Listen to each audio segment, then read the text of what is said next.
Eu sou a professora Mara Sampaio, sou psicóloga, especialista em desenvolvimento humano. Nós vamos falar hoje sobre a origem e as abordagens teóricas sobre as emoções.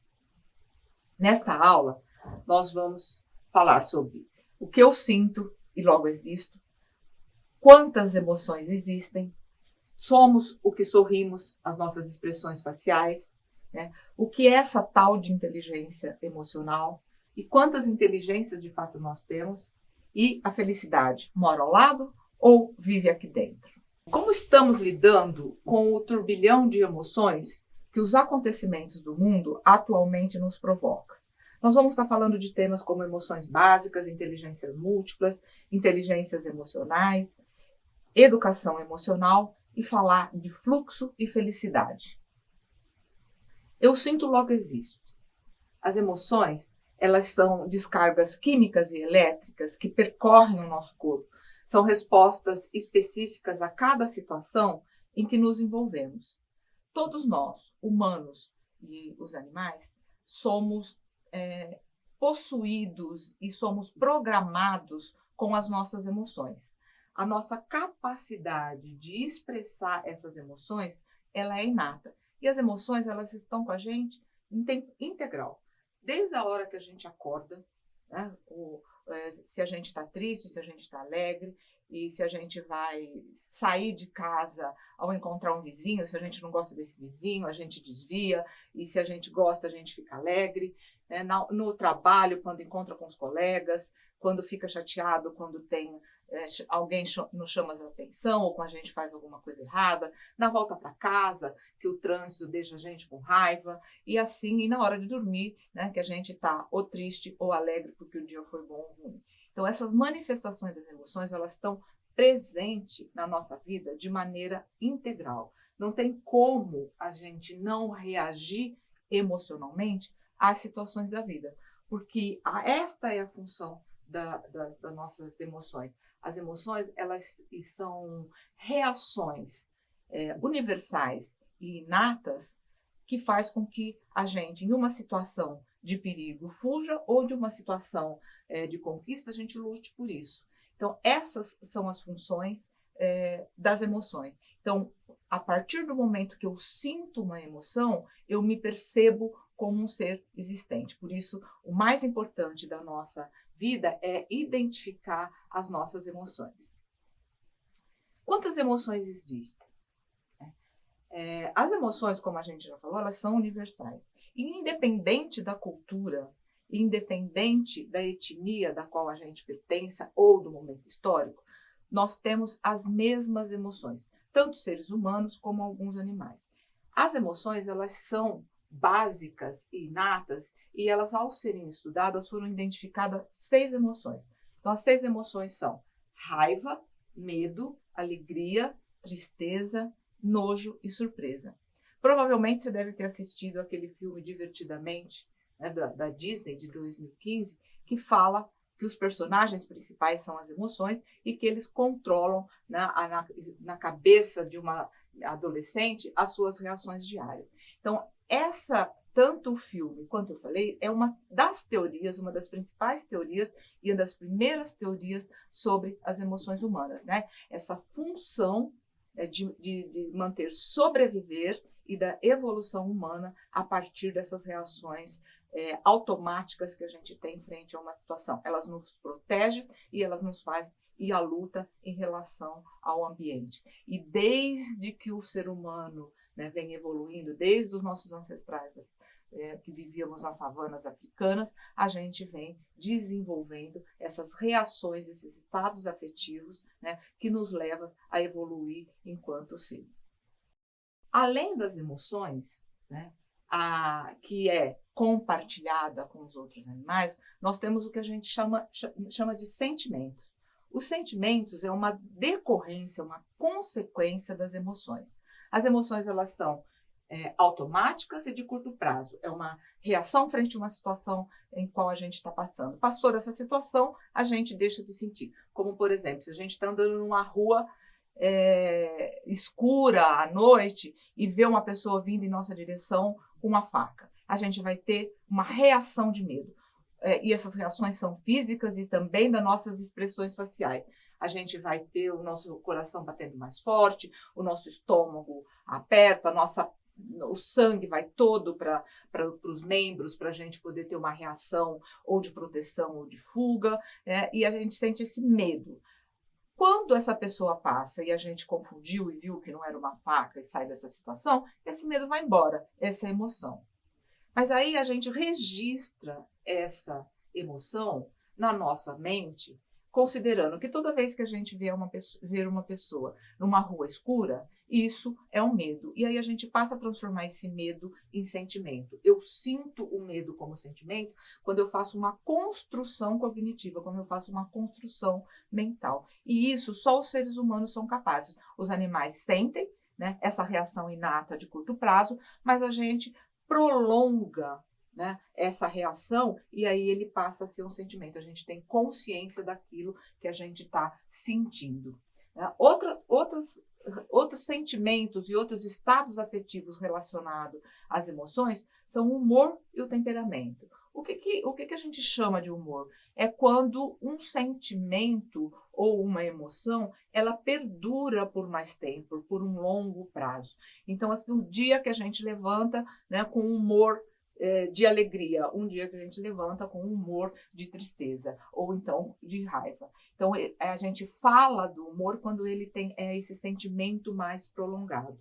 E a gente também fala de temperamento, né? Determinada pessoa tem um determinado temperamento. Meu irmão tem um mau temperamento ou um bom temperamento. Quando a gente fala de temperamento, aí a gente está falando, né, da característica individual, da preponderância de afetividades e de sentimentos e emoções que uma pessoa tem, que acaba sendo a marca dela pela constância que ela tem daquela caracterização individual relacionada aos seus aspectos emocionais. Então, o temperamento ele é relacionado com os traços de personalidade, né? E ele tem também um resultado de julgamentos afetivos, né? Quando a gente determina, né, um julgamento em relação às outras pessoas a partir, né, de um estado afetivo. Eu acho que eu estou sendo abandonado, eu acho que eu estou sendo agredido. Então, esse julgamento faz com que também a gente manifeste alguns tipos de sentimento e reaja com algum tipo de humor frente às situações. Vamos falar agora de algumas das teorias que são relacionadas, né, às emoções. Na década de 90, o Daniel Goleman foi um principal divulgador, né, de uma das teorias das emoções e trouxe a emoção principalmente para o ambiente acadêmico e para o ambiente empresarial, para as organizações, quando ele fala da inteligência emocional. Até então, o que a gente tinha quando falava-se de inteligência era dos componentes cognitivos. A partir do Daniel Goleman, quando ele fala da inteligência emocional, isso passa a ser importante nos ambientes, tanto educacionais quanto nos ambientes empresariais. E essa construção, né, deste conceito de inteligência emocional foi baseada no estudo que já existia, né, dos psicólogos americanos, do Meyer e do Salovey. O que o Daniel traz de novidade? Ele traz que a inteligência emocional ela está estruturada nessas 5 etapas de desenvolvimento que a gente pode aprender e construir de acordo com a possibilidade que a gente tem, ou dentro, né, de um ambiente educacional ou na própria educação de socialização, que é a autoconsciência, a automotivação, a consciência social, o gerenciamento dos relacionamentos e a autorregulação, que é da inteligência emocional, que ela pode ser desenvolvida. Então, a nossa capacidade de se autorregular quando a gente percebe uma determinada emoção em função de uma situação onde que a gente está vivendo. Outro elemento também que foi importante com a teoria da inteligência emocional foi que o Goleman trouxe os tipos de pessoas.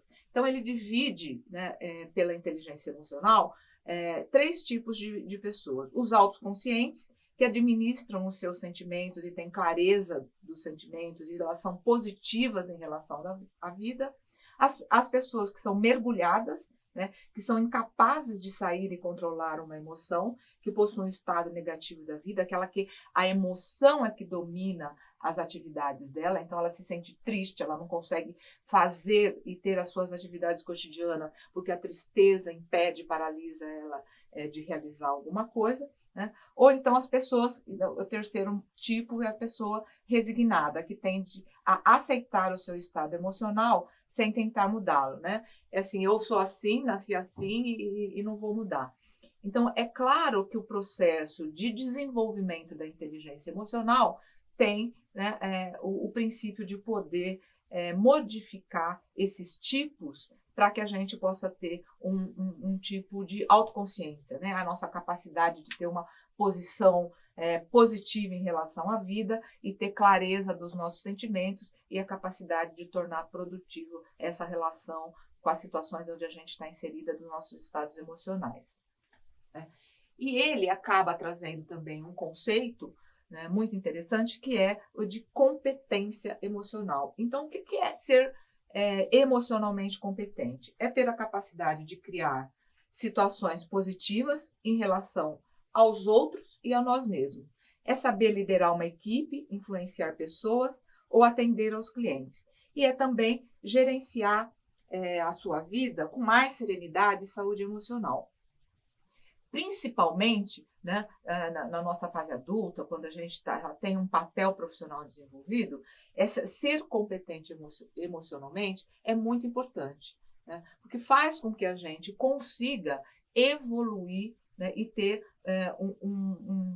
uma carreira profissional bem-sucedida. Então, aqui no desenho a gente está vendo uma comissária de bordo, né, que é uma profissão que é sempre muito demandada e sempre muito pressionada por aspectos emocionais. Essa relação, além, né, de estar sempre cuidando da segurança de quem está em voo, ela tem que, ao mesmo tempo, atender, né, de forma cordial diferentes pessoas que, ao viajar de avião, têm manifestações emocionais muito diversas e ela tem que desenvolver essa capacidade de lidar com todos. Isso é a nossa capacidade, a nossa competência emocional. E todo papel profissional, né, tem, né, uma demanda de relacionamento, tanto conosco mesmo, a nossa capacidade de controlar a nossa raiva, a nossa alegria, a nossa tristeza, porque a intensidade da manifestação tem que ser adequada ao contexto onde a gente está vivendo, principalmente ao contexto de trabalho.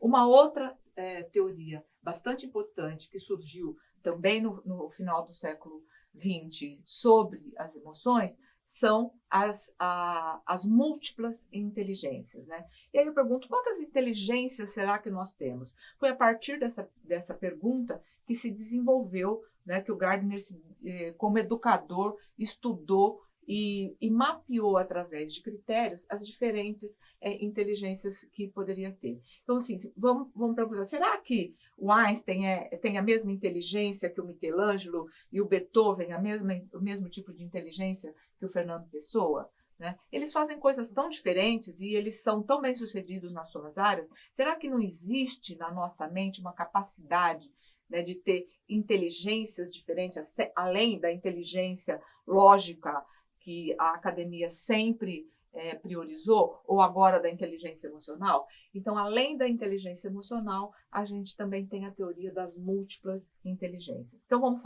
vou dar alguns exemplos dessas múltiplas inteligências com pessoas, né, que se destacam pelas suas atividades relacionadas a esse tipo de inteligência. Nós temos, por exemplo, a Suzana Herculano, que ela tem a inteligência considerada lógico-matemática, que é essa inteligência dos cientistas, dos estudiosos e dos matemáticos, que essa é a primeira e mais valorizada entre o mundo acadêmico de inteligência. Nós temos um exemplo assim, o Barack Obama, qual é a inteligência dele? A inteligência interpessoal, né? Porque ele tem uma capacidade de se relacionar. Então, pessoas que se relacionam, político, artista, cantor, pastor, essas são profissões que têm esse tipo de inteligência. A Conceição Evaristo, que é uma linguista e uma escritora, ela tem essa inteligência linguística, ela tem a capacidade de lidar com as palavras ou de forma verbal ou de forma escrita. A Tomi Otaki, que é uma escultora e artista plástico, a inteligência dela é espacial. Mais 4 tipos de inteligências, que ao todo na teoria das inteligências múltiplas, ele foi identificado 8 formas de inteligência. E elas têm a ver com a aptidão, né, e com a capacidade e maestria que essas pessoas têm na sua área de atuação. Então, aqui o Yamandô Costa, que é a inteligência musical. A Flávia Miranda, que é uma zoóloga, e ela trabalha para a preservação de animais silvestres, inteligência naturalista, que são pessoas que estão envolvidas com o meio ambiente, com a proteção, né, da biodiversidade do planeta. O Thiago Soares, como a gente conhece, é um bailarino, então essa inteligência física de jogadores, de lutadores, de dançarinos, que são pessoas que têm um domínio do corpo excepcional. E também tem a inteligência intrapessoal, e o exemplo que a gente traz aqui é a Monja Cohen. Mais recentemente, agora, nessa última década, alguns outros professores e pesquisadores têm falado, né, sobre outras formas de teoria e de lidar com as emoções. Qual a diferença que vocês veem entre esses dois profissionais? Um que está sentado também na sua cadeira de escritório e o outro. Né? Aí eles podem ter a mesma formação acadêmica, eles podem ter a mesma capacidade de conhecimento técnico. O que eles têm de diferente é a atitude emocional, é essa competência emocional de lidar. Então, pela expressão dos dois, a gente vê que eles têm, né, emoções diferentes em relação a essa posição do trabalho. O que isso significa? Significa que quanto mais a gente tem um mundo complexo, quanto mais a gente tem pressões externas, quanto mais os ambientes são de difíceis domínio, maior tem que ser a nossa flexibilidade emocional e a nossa agilidade de lidar com as mudanças mundial.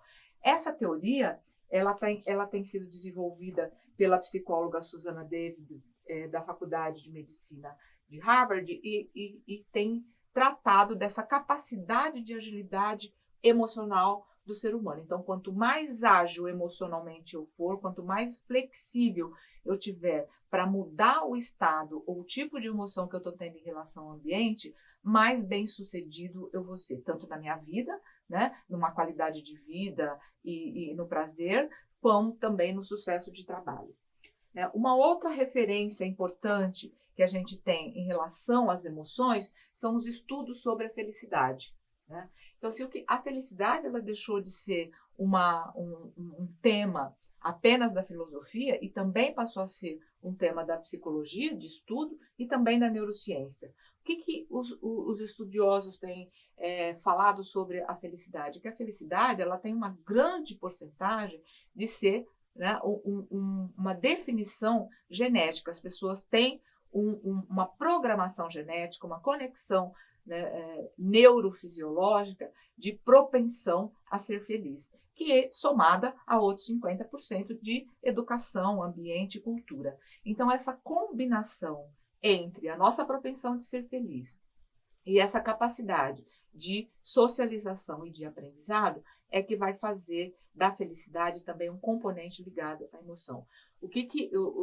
Quais são, né, as emoções? A alegria é a base da felicidade, a alegria é a base do sentimento do amor, por exemplo, né? Que são sentimentos humanos e produções cognitivas, mas ela está na base e ela pode gerar uma atuação nossa de busca de uma adequação melhor e uma visão positiva em relação à vida. Um outro conceito, que também uma outra teoria que fala sobre os aspectos afetivos e com base na emoção, é a teoria do estado do flow. O que é o flow? É a nossa capacidade de, a partir do desafio, né, encontrar prazer em situações onde a gente está inserido. É de muito esforço, de muito desafio, isso nos traz felicidade, isso nos traz alegria, né, uma satisfação de estar vivendo naquela situação. Isso tanto no ambiente de trabalho como no ambiente esportivo. É muito comum a gente ver o estado de flow em esportistas, né? Que eles se dedicam, se esforçam, parece que eles estão sofrendo, mas ao terminar e conquistar aquilo que eles desejam, eles relatam uma situação de prazer muito intensa. Então, o flow, ele é sempre um cruzamento, uma tendência entre um grande desafio, né, e uma grande capacidade e habilidade para realizar aquilo. Por isso que a gente falou de esportistas, mas isso também ocorre no nosso ambiente de trabalho. Quanto mais eu aprendo, quanto melhor eu sou, né, tecnicamente e competente no meu trabalho, e quanto maior desafio eu me imponho nesse trabalho, mais eu entro no estado de flow, mais prazer eu tenho em relação à situação aonde eu estou inserida. Então, as pessoas que estão no estado de flow, elas têm o que a gente chamou, né, da primeira teoria de inteligência emocional, ela é competente emocional, ela tem um desenvolvimento da felicidade, porque ela é capaz, né, de conduzir e de autorregular as suas emoções, né, se desafiando a cada vez mais, está desenvolvendo a sua habilidade, e isso lhe dá prazer e felicidade.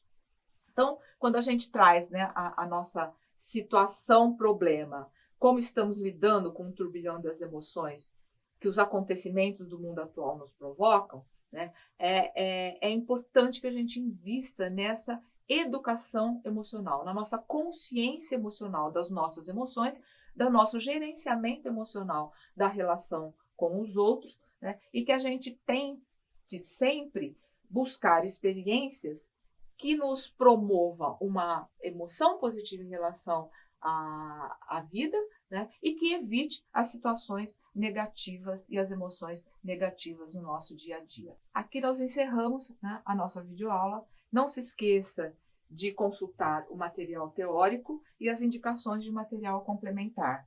E até a próxima aula.